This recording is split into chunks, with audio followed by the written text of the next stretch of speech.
आपण मैंने जानी नुआड़ीसा स्कॉलरशिप बाहरी।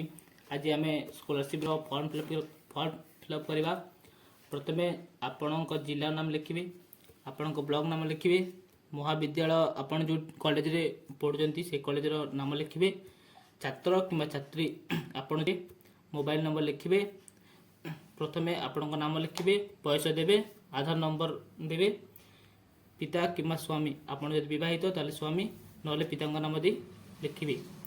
वर्तमान आप जो रोचे से जगार ना देवे, महाविद्यालय कि विश्वविद्यालय जो थे आप पढ़ुं से जगह ना लिखिए।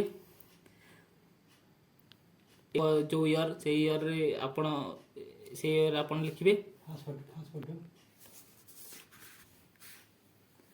एठी आपण बैंक अकाउंट नंबर देवे।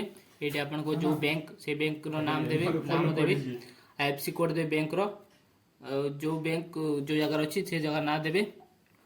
तले बैंक अकाउंट नंबर देवे, नेम ऑफ बैंक जो बैंक रो खाता खोलते आपण से बैंक रो नाम लिखिए, नेम ऑफ द ब्रांच जो ब्रांच रे आपण माने जो ब्रांच रो आपण से ब्रांच रे लिखिए, name of the account holder रे आपण को नाम लिखिए, आईएफएससी कोड रे बैंक रो आईएफएससी कोड देवे। साक्षी आपण घर बापा कि माँ को नाम लिखिए, छात्र देखिए आपण सिग्नेचर देवे, तारीख बसाइबे, स्थान आपण जो रोज से स्थान देवे, ये छाड़ देवे, यहाँ सार में माने फिलअप करेंगे।